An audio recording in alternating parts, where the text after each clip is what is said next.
Well, good morning. My name is Zack Thompson. I am on staff here at Calvary. And if you are new or you've been out for a little bit, we're continuing our series through the Gospel of Luke together. And really grateful for last week. We had Brody Young, who's on staff. He oversees our students and our local outreach. He was up here preaching when I was not here. So I'm grateful to him for a couple of reasons. One, so that I could go to a conference. I'm so glad that Calvary places an emphasis on development, which is great because that's what I want as well. I want to grow in being a caring and loving pastor. Very simply, I want to be a good pastor for all of you. And so I'm grateful for the opportunity to get to continue to try to grow into that, and hopefully this conference was part of that growth. Another reason why I'm grateful for Brody, I thought he did a great job preaching through the text. We had a really interesting moment where Jesus enters into Jerusalem. All of Luke has been building to him entering into Jerusalem, and he does so as a king. Then he prophesies over the city like a prophet, and then he goes and inserts himself into the temple like a priest, and these Pharisees come up to him and say, "Where do you get the authority to do any of this?" And through the text, Brody helped us see this point that Jesus receives his authority from God. That was what I understood the point that Brody was making throughout the text. And I bring all of this up to remind us, whether we were here last week or not, because we're still in Luke chapter 20, and the very background of our passage is still this idea that Jesus receives his authority from God. But in our text, Jesus continues to answer these questions. Now, before we jump into our text, I do want to pause. As I said, the whole background, the whole point is once again, Jesus receives his authority from God. And so I thought rather than spending time looking at that same idea through the text when Brody did a great job doing so, I noticed that Jesus touches on a few important topics to us. As he's talking about his authority, he's doing so by teaching on a few very important topics. So I thought maybe it would be best for us to look at what does the passage tell us about those important topics, and then wrap it up about Jesus' authority at the very end. Does that work for everyone? It's what I prepared, so I'm glad that that is the case. So in this passage that's all about Jesus' authority, I really hope I'm annoying you by that point. I want us walking out of here. What's Luke 20 about? Well, it's about the authority of Jesus. We're going to talk about other things, but it's all about Jesus' authority. Are you annoyed by that yet? I'll keep working on it until you are. Not annoyed by Jesus' authority, obviously, but never mind. In this passage, all about Jesus' authority, here's what we're going to look at. What does it tell us about the future? What does it tell us about marriage? And what does it tell us about questions? That's more of an implication that comes through the chapter as a whole. It's not a specific verse or teaching, but it's following Jesus' example of questions. And so I think we can spend some time at the end on that. So what does it tell us about the future? What does it tell us about marriage? What does it tell us about questions? We're going to start right at the top. What does this passage, Luke chapter 20, tell us about the future? If you have a Bible, turn with me to Luke chapter 20, starting in verse 27. I was going to point you to the Bibles in the back. I don't know where they are. We tend to have Bibles in the back, which if you need one, we are happy to get you one, and that could be yours to keep. But we are in Luke chapter 20, starting in verse 27. What does this passage tell us about the future? Here's verse 27. It says, there came to him, some came to Jesus, some Sadducees, those who deny that there is a resurrection. And they asked him a question, saying, "Teacher, Moses wrote for us that if a man's brother dies, having a wife but no children, the man," this is the brother, "must take the widow and raise up offspring for his brother. Now there were 7 brothers. The first took a wife and died without children. Then the second, and then the third took her, and likewise all 7 left no children and died." It sounds kind of like the plot of some of those murder mystery movies, but we'll ignore that part. Verse 32, afterwards the woman also died. In the resurrection, therefore, whose wife will the woman be? For the 7 had her as a wife. So Jesus has been answering questions thus far from the Pharisees, and now he has this other group called the Sadducees, and that may sound confusing. So here's very simply what we need to take away about these two groups. The Pharisees were religious leaders. They had very little power, very little authority in society. But most of the people, like those who weren't religious leaders, those who were everyday fishermen, farmers, all that, they really liked the Pharisees. They looked the part. They looked holy. They looked pious. They looked like what they were supposed to be doing. So they had popular appeal. Then you have the Sadducees, which was a small group of people hated by most of the people. And despite that, or maybe even because of that, they had all of the power, all of the authority. They were very high in the status in the culture. They were essentially like the religious leaders of religious leaders. A little bit more on the Sadducees, though. They believed different things than the Pharisees, and probably even different things than most of us in here. They didn't believe in angels. They only read from the first 5 books of the Old Testament, sometimes called the Torah. That was all that they read for Scripture. And then our passage tells us they didn't believe in a resurrection. They didn't believe in life after death. They thought that once you died, well, that was it. That was the end of existence. And so they come up to Jesus asking him a question out of that idea. And they set up this scenario, and I want to make it very clear. They're not actually asking Jesus a question here. You ever have those moments where someone asks you something, but they don't really want to know the answer? Maybe it's just to derail you from something or to like poke fun at you. This is some of that idea of poking fun at them. They think the idea of the resurrection of life after death is so ridiculous that they ask this ridiculous scenario to try to prove to Jesus, see, why would you believe in such a thing? And so they tell of this woman who marries someone, and then her husband dies without producing an heir. Now, in the Old Testament, there was a provision for this, so that the family line didn't die off, because there's a lot of inheritance and wealth that comes from family lines. There was a protection put in place for the men, let's be honest here. There was a protection put in place for the male family line, where if that brother, or if that man died without producing an heir, his wife would marry the next oldest brother. And this keeps happening here without producing an heir until eventually she dies. Having married these 7 brothers, none of them produced a male heir, or any offspring for that matter, in their time. And so they set up this scenario. Now they ask Jesus, and they say, you, Jesus, who believe in the resurrection. And you can almost hear like the rest of the Sadducees like trying to hold back their laughter as they're saying this to Jesus. Like, guys, shh. So you who believe in the resurrection, what, is she going to have like 7 husbands and they're all laughing and all this stuff? Like what? Like, is she going to stay with this guy on Mondays and then she's going to be this guy's husband on Tuesdays? And it's kind of a ridiculous situation.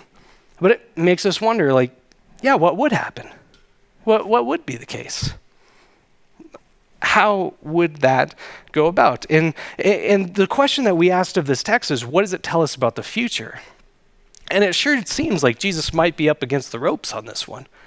Because if they're showing that this is ridiculous, then yeah, we should get rid of that belief. So what does it tell us about the future? Well, fortunately, Jesus does answer and give us hope that there is more to life than just what we have here. Let's pick it back up in verse 34. And Jesus said to them, the sons of this age, so that's people on the earth, people living in this physical, tangible world that we can use our senses on, people in this world marry and are given to marriage. But those who are considered worthy to attain that age, so different age, and to the resurrection from the dead. So those that God resurrects to life after they have died. Those people neither marry nor are given in marriage. I know I'm asking a lot here, but please put a pin in that idea. We will come back to it for our second question. But for right now, just looking at this, what does it tell us about the future? So those who are resurrected do not marry. Verse 36, for they cannot die anymore, because they are equal to angels and are sons of gods, being sons of the resurrection. But that the dead are raised, even Moses showed. in the passage about the bush, where he calls the Lord the God of Abraham and the God of Isaac and the God of Jacob. Now, he's not the God of the dead, but of the living, for all live in him. And then some of the scribes, so you know those who were opponents to Jesus, and some of the scribes answered, "Teacher, you've spoken well," for they no longer dared to ask him any questions. All right, so there's a lot there, so bear with me on this. The question of this is, what does this passage tell us about our future? The Sadducees come up, and they look like they have defeated any idea of a resurrection, of life after death. So we died, that's it, that's the end. They've clearly defeated Jesus. But Jesus answers their question and then argues for existence of resurrection. He answers their question first by saying, whose husband will this woman be? Well, no one's. He directly answers their question, even though they had no interest of being taught. They weren't seeking understanding. They created this ridiculous situation. It's not some question that they're like hemming and hawing over, like, man, what would happen there? Jesus, can you help us on this? No, they thought it was ridiculous. They tried to disprove it. But Jesus teaches otherwise. But then he argues for the resurrection. So he answers their question, argues for the resurrection. And he does so in such a masterful way. So he does so by going to the Old Testament, in particular, one of those first 5 books of the Bible. What do we say is the only thing that the Sadducees read as scripture? It was the first 5 books of the Bible. So he goes to a place that they use as their knowledge base, as their source of information to make his point. He says, we see about in the story of Moses and the bush. This is Exodus 3. They didn't have chapter numbers at the time. So you know that story of Moses and the bush? So in that story, what does Moses call God? Well, he says that he's the God of Abraham, Isaac, and Jacob. As it's written, that is in the present tense. It doesn't say he was the God of Abraham, Isaac, and Jacob. It is in the present tense. He is that God. Well, what are Abraham, Isaac, and Jacob up to at the time of Moses?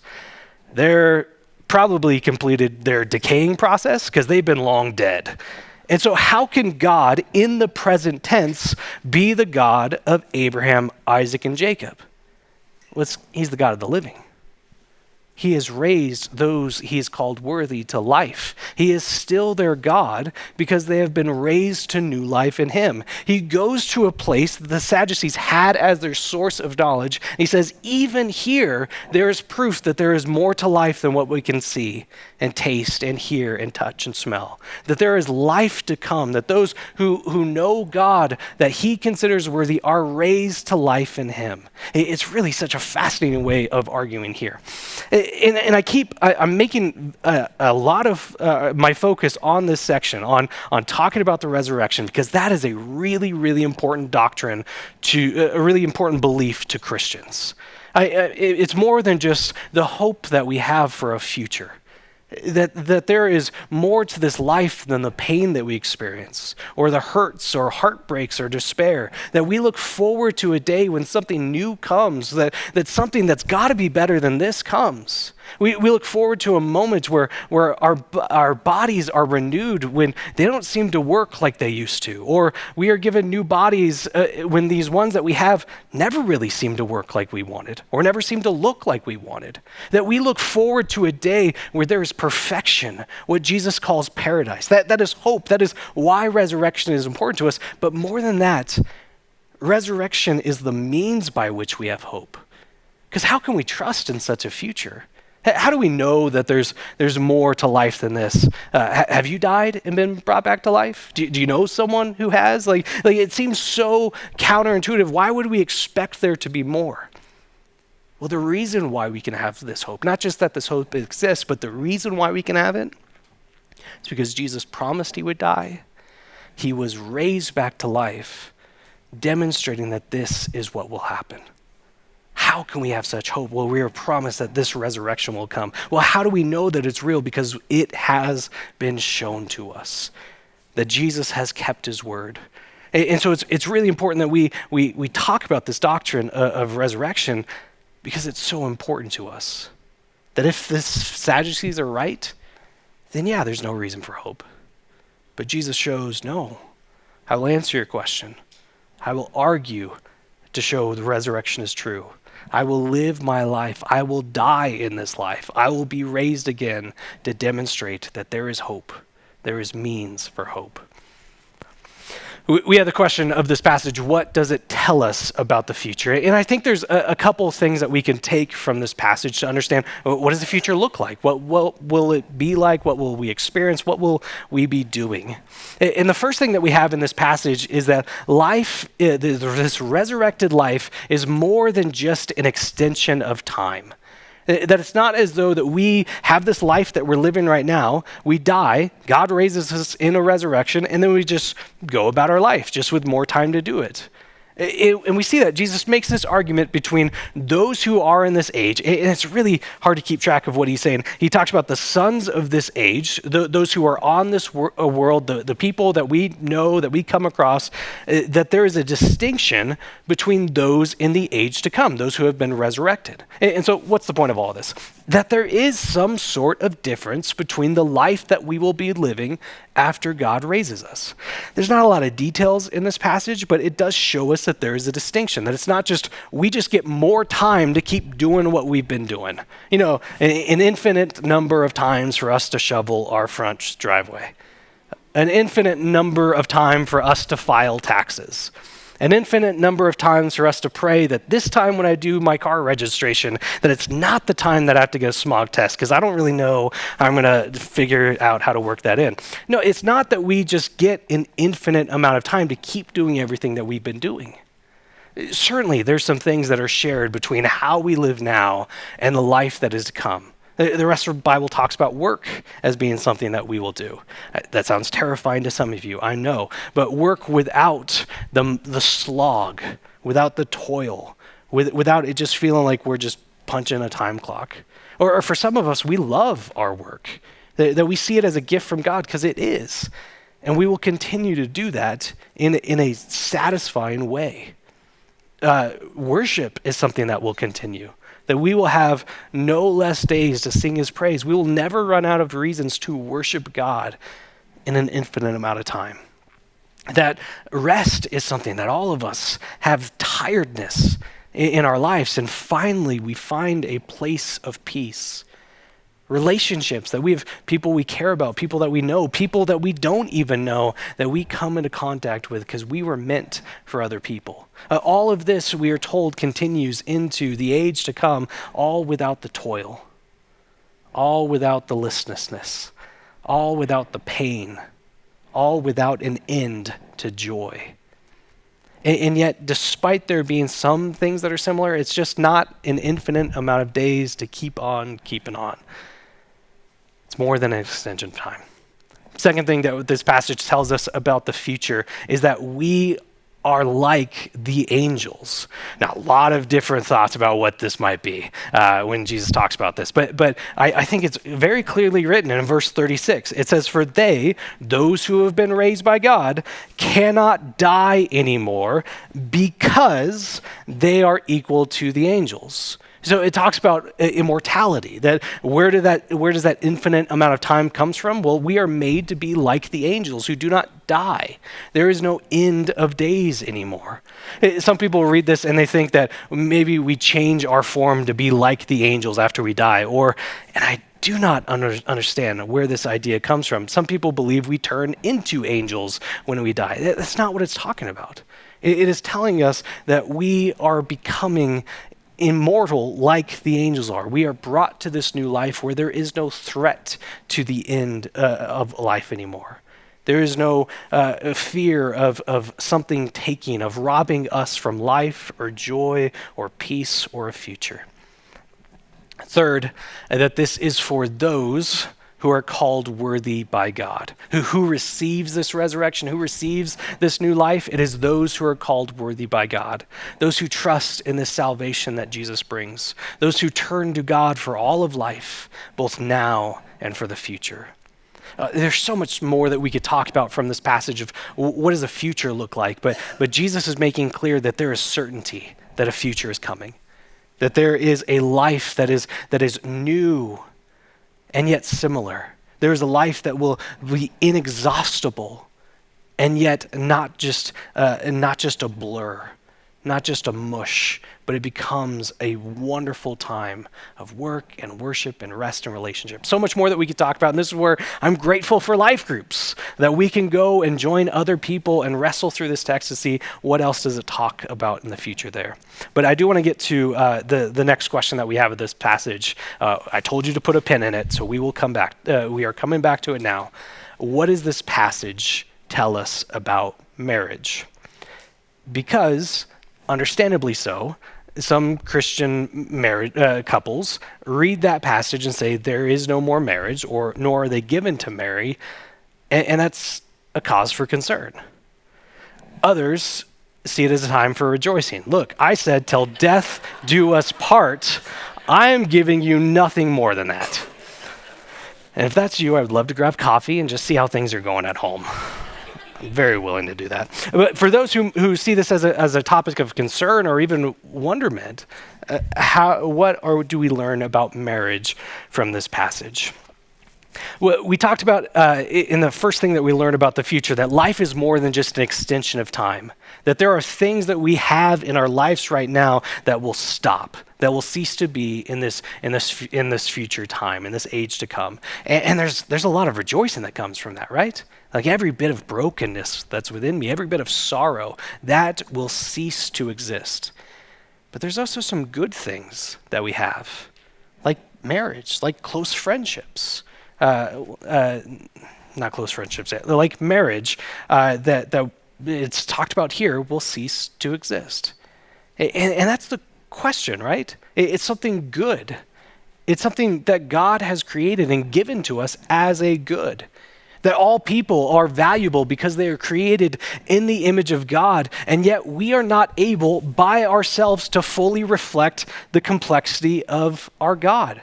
That he is so infinitely wonderful that we in our little selves can do little to do that. And so out of his complexity, he gives us marriage, that we need each other, male and female, to barely reflect even a small part of his complexity still.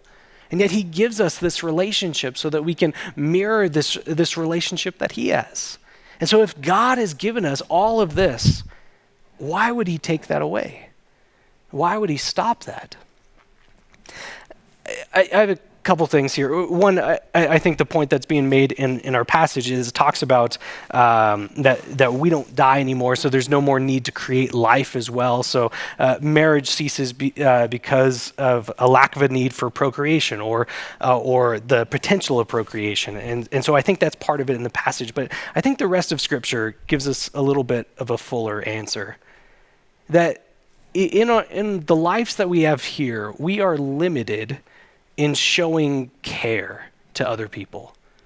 And oftentimes our spouse receives, or at least ought to receive, the best of our care. And yet we're called to care and love for so many more people. I mean, think about it like this. Anyone who comes to Calvary Bible Church in Thornton, I love and care for you. But if I'm in a situation where I have to choose between my wife and you, like it's some situation where I can only save one of you, what am I doing? I am rejecting the premise of the situation. Why on earth would I need to do such a thing? That sounds ridiculous. Come on. And I would totally choose my wife, by the way. And you would choose your wife or your spouse there too. Or you would pick your kid or your postman over me. Look, I know where I fit into your life. We would be understanding of each other in that situation, right? Like, of course you're going to pick your spouse.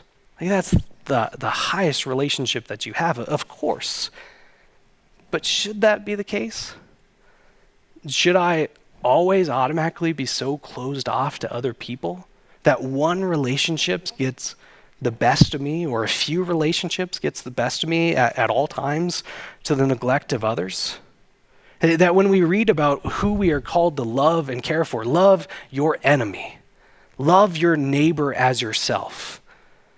When a few people in my life get that sort of affection, get that sort of capacity from me. And so what is this passage talking about?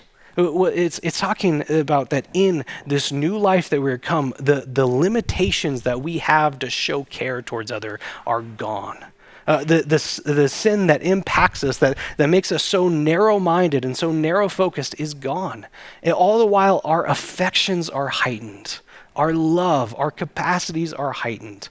And so we are finally able to show the care that we have been called to do in this world. So this passage is not so much about a loss of a relationship. It is about a gaining of so much more. That now, finally, are we able to love and care for all in a way that we are unable to in this moment. And some of that is by design. You think of what the Bible calls us to do for our spouse. Husbands, love your wife like Christ loved the church, who gave himself up for it. I can't do that for everyone. But in this new life, where these limitations that come from selfishness or sin or even just being so limited, our affections are heightened and we're able to love and care for others in a way that we're just unable to now. Now, this doesn't mean that we won't recognize our spouse that we have in the new heavens, new earth. I'm cheating by going outside the passage. Forgive me for that. But when Jesus is resurrected, he's able to be recognized by people who knew him when he wanted to. We'll get into that. But he's able to be recognized.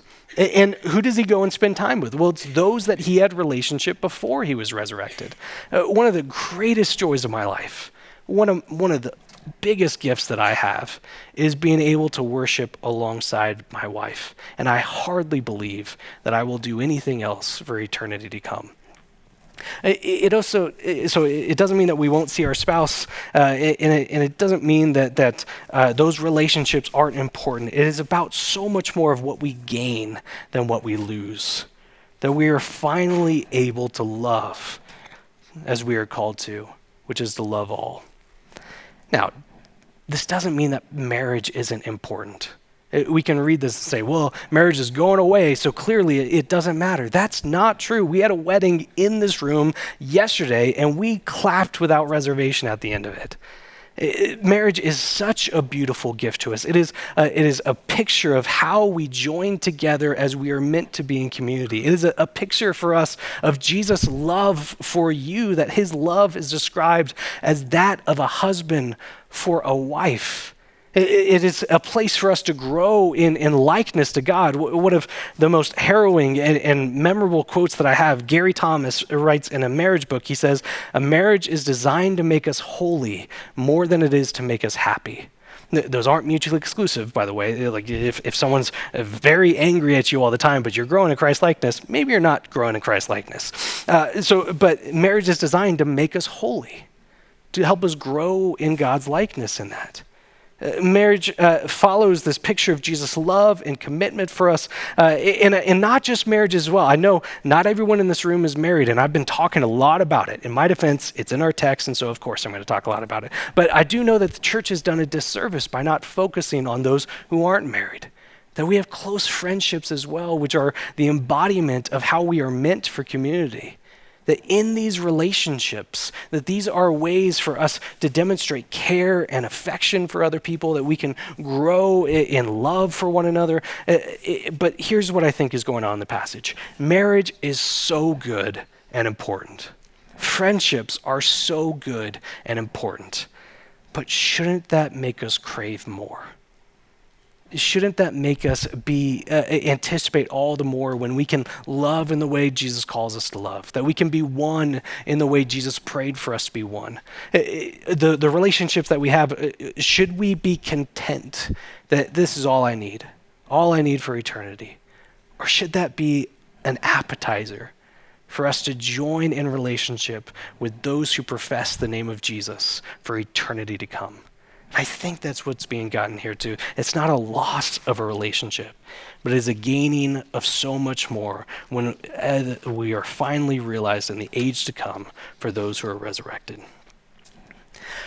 Last question of the text. What does this passage tell us about questions?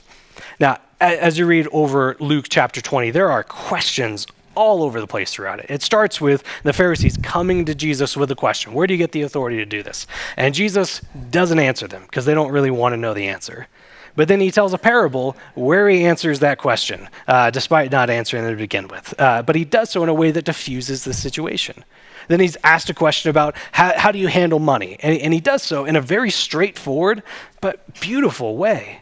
And then the Sadducees come to him and they ask him a question, but they don't really want to know the answer. But he does answer them that time. And then he argues from a source of knowledge that they have to prove his point. And then at the very end, he asks a question this time. There are questions all over this passage. And while it's not telling us specifically of how to handle questions or ask questions of other people, I think that there's an example that we can gain from Jesus in this moment. And so the first thing that we see from this principle that we can learn from Jesus is that we need to be willing to engage with people and their questions. We need to be willing to engage with people and their questions. See, we have people in our lives that when they hear that we go to church or we worship Jesus, they're going to have questions for us. Or even if they don't know that we follow Jesus or go to church, just by the fact that they are in our lives, we ask questions of people who are in our lives. So you'll come across people at work or at school or in some group that you're part of, or friends or family or neighbors. And just by nature of being near to them, there's an exchange of questions going on. Questions about meaning in life, how to understand some current event that's going on, of why you live or act or speak in a certain way. What you think is going on of some idea that's emerged. Just picking your brain about some topic. Or if they do hear about your church, why do you go to church? Why do you do that? By nature of having people in our lives, there are questions that will come up, and we need to engage with people and their questions. Now, I'm using the word need right here, and this could sound like obligation, like if you don't do this, you're bad. That's not what I'm saying. But as we grow in love for others, as we care for them, as we see who Jesus is and what he's done, as we see his example, well, we want to follow Jesus' example in all things. And we see his willingness here to engage with questions that people asked of him. Even if they didn't really want an answer, even if they were hostile to him, he still engaged with their questions. Now, a couple things that I want to talk about on this. This could sound scary, like, oh, I don't feel equipped. I don't know that I'm good enough to provide an answer for these things. And that's okay. Like, you don't need to be an expert to answer questions. And in fact, you might be more appealing that you're not an expert, as thoughts on experts are dwindling. You don't need to be an expert to do it. It's about the willingness to engage with people and their questions.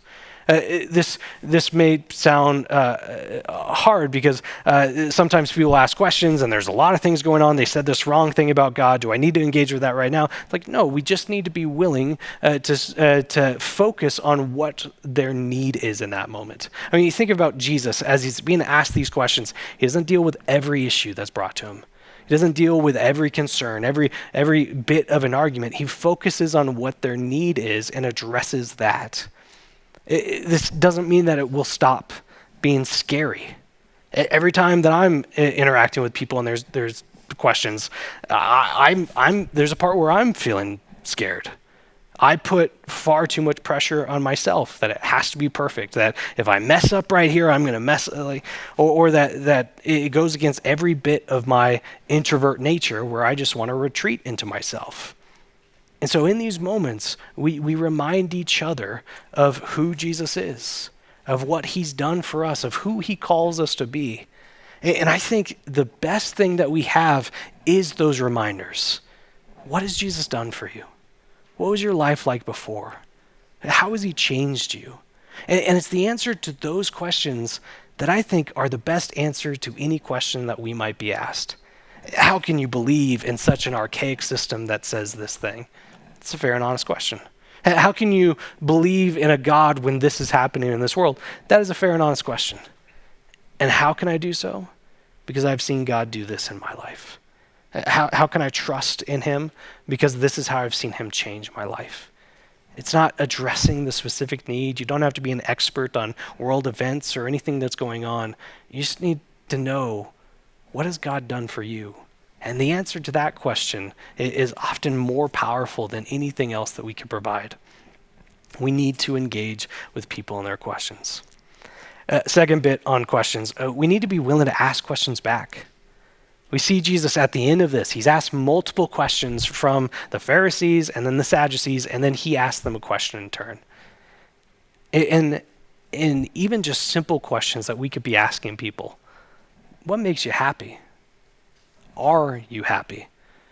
What do you value most in your life? What is it that you're living for? Do you have that? Or if a conversation goes to church, what has your experience in the church been like? See, in these situations, we're trying to understand where they're coming from. We're trying to understand what their belief system is. This is like what Jesus did with the Sadducees. He went to what they believed in, what they thought was truth, and used that to point them to actual truth. But how can we do that if we don't know what they believe, what they're living for, what their focus is on? On the other side of that, how can we do that if we're not around people who are asking questions? If we're retreating from it? How can we follow Jesus' example if we're unwilling to be around people who might be asking questions? Last week, again, we focused on the idea that Jesus receives his authority from God. And this week, it's a really dense, really tough passage, and so we took it in questions. What does it tell us about the future? What does it tell us about marriage? What does it tell us about questions? And yet, in each of those questions that we have, it goes back to this idea that Jesus receives his authority from God. And as we're looking at these topics, as we're looking at the different parts of this passage that emerge, we see this truth emerge, that Jesus' authority shapes all of our lives. Jesus receives this authority from God, but that authority that he receives permeates and goes to every part of who we are. I mean, think about it. We talked about, what does this passage tell us about the future? Well, there is a resurrection that is coming. There is life that comes after death. Well, the reason why that is possible is because of Jesus. Jesus has come with all authority, bringing life with him, life now and for the future. We talked about our present. How do we understand marriage? What is its purpose? What is it going to do? And how does that impact how we understand it now? Well, that is because Jesus teaches about it with authority. Jesus shows us what it's like with his life. What are we supposed to be doing around other people? How are we follow Jesus in this? Well, Jesus has authority to show us how we are to live, which we are to make disciples. We're to be willing to engage with people and their questions, asking questions back of them. His authority impacts how we live right now. All of this passage is pointing to the fact that Jesus has all authority. Even at the very end, he is called Lord. We call him Lord. That is a title of authority. And this authority is not stagnant, but it goes to every bit of our lives. And you see that throughout this entire passage. Why do we handle finances the way that we do? Well, it's because the one with all authority has come. Why do we believe what we do about marriage? Well, it's because the one with all authority has come. Why do we fight through the awkwardness of talking to people?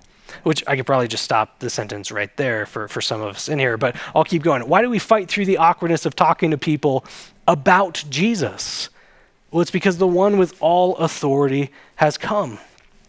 Why do we put our hopes in a future that we haven't seen, in a resurrection that feels so unnatural, in a life that's to come that sounds too good to be true? Well, it's because the one with all authority has come.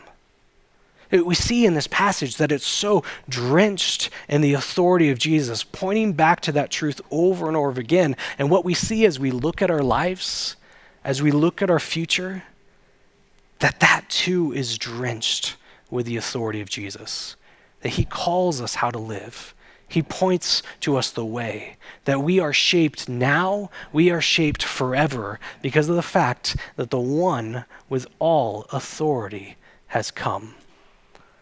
That as we see him, as we see who he is and what he has done, that as we've been doing throughout this Gospel of Luke, that no part of us, now or forever, will ever be the same.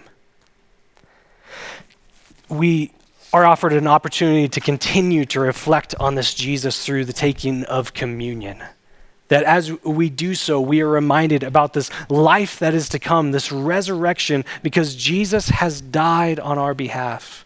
We live our lives now because of the fact that Jesus has come to provide salvation and hope and a future for us in here.